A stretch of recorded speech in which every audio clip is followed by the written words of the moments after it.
Nadie le puede regatear a Jorge Mario Bergoglio que sus poco más de 12 años al frente de la Iglesia Católica, como el Papa Francisco, fueron de primicias y de cambios. El primer Papa jesuita, el primer Papa no europeo, el primer Papa latinoamericano, el primer Papa inclusivo, el Papa de los migrantes. Un gran legado en innumerables momentos a contracorriente de la Iglesia Católica tradicional. Pero detrás de esas primicias se esconde una historia profana, de esas de las que no escapa una estructura humana de enorme poder como la del Vaticano, en donde los hombres del purpurado también acaban por sucumbir a las tentaciones de alguno de los pecados capitales, quizás la soberbia, tal vez la avaricia o acaso la ira. Esta es la singular historia de cómo un jesuita argentino fue instalado en el trono de San Pedro y del papel que México, y en especial Monterrey, jugaron antes y durante su papado. El ascenso de Juan Pablo I, en agosto de 1978, venía inoculando con un drama financiero en el Banco Ambrosiano. El nuevo pontífice rehusó las soluciones que se le presentaban en sus primeros días al frente de la Iglesia Católica y que involucraban presunto lavado de dinero de poderosos y muy cuestionados grupos italianos. Oportuna y misteriosamente, el Papa Juan Pablo I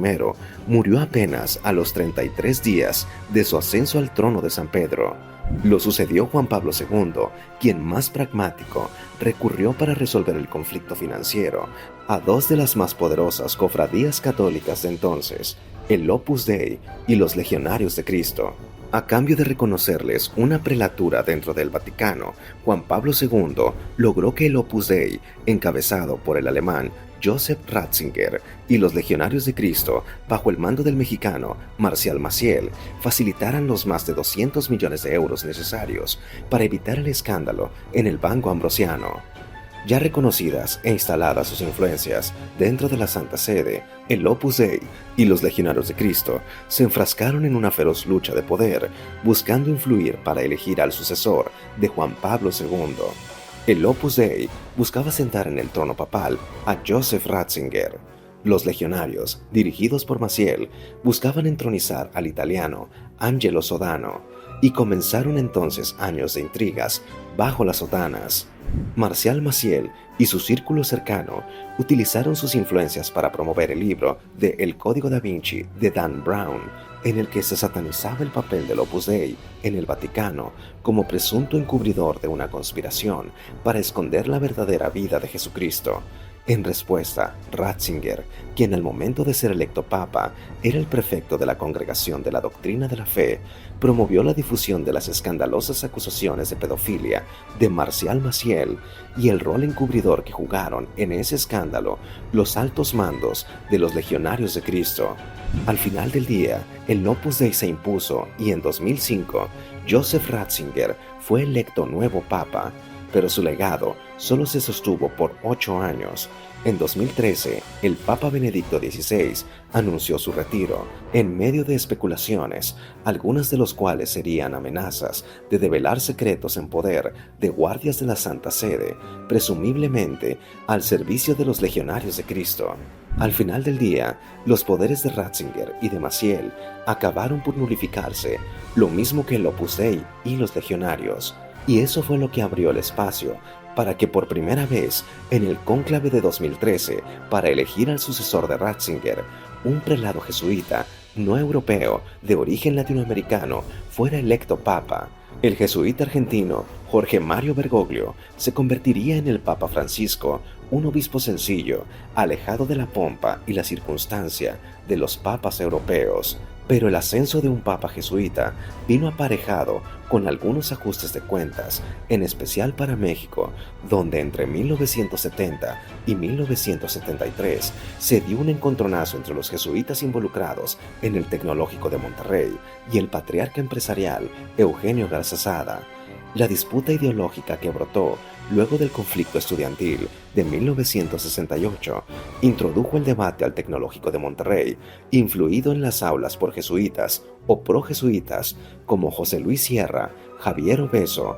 Hermann von Bertrand e Ignacio Olivares, entre otros. Aquellos estudiantes y maestros terminaron confrontados con el empresariado regiomontano y tras una huelga de hambre, aquellos que eran jesuitas fueron expulsados del Tecnológico de Monterrey y la imitación se dispersó a México entero, incluyendo el cierre del afamado Instituto Patria, el enclave jesuita en la Ciudad de México.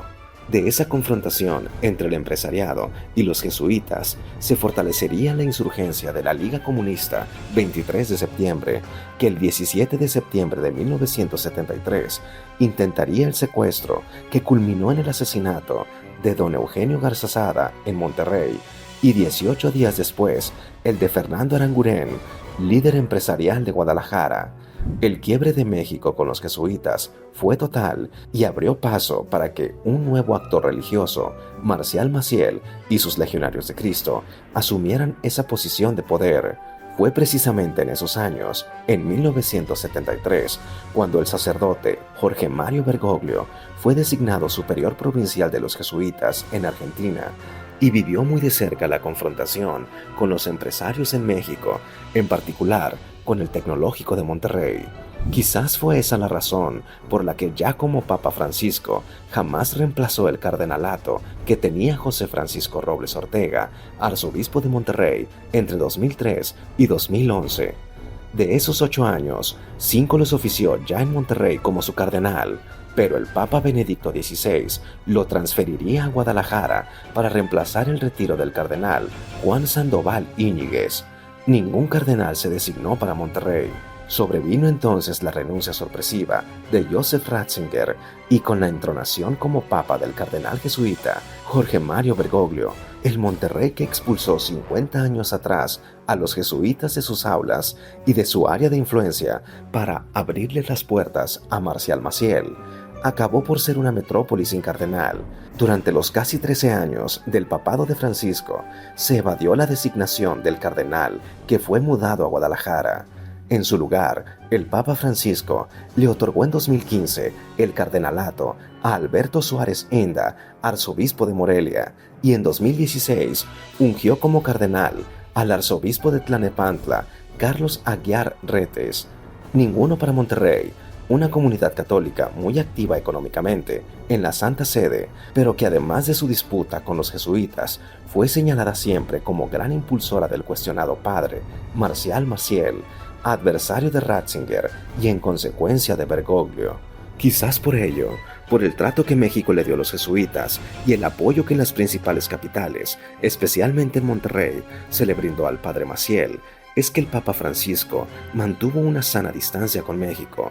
Solo una visita en sus más de 12 años de pontificado, en 2016, comparada con las 5 visitas que hiciera su antecesor, Juan Pablo II, en sus 27 años como Papa, y una sola visita del Papa Benedicto XVI, en sus escasos 8 años, en la silla de San Pedro. México tiene hoy 6 cardenales vivos, de los cuales solo 2 son electores y elegibles, José Francisco Robles Ortega y Carlos Aguiar Retes. Los otros 4, Norberto Rivera, Juan Sandoval Íñiguez, Alberto Suárez Inda y Felipe Arizmendi, mantienen su purpurado, pero sobrepasan ya la edad electoral de 80 años. Ninguno concede en Monterrey, la metrópoli que expulsó a los jesuitas, la sociedad que se puso a los pies de Marcial Maciel, la ciudad que vivió del Papa Francisco.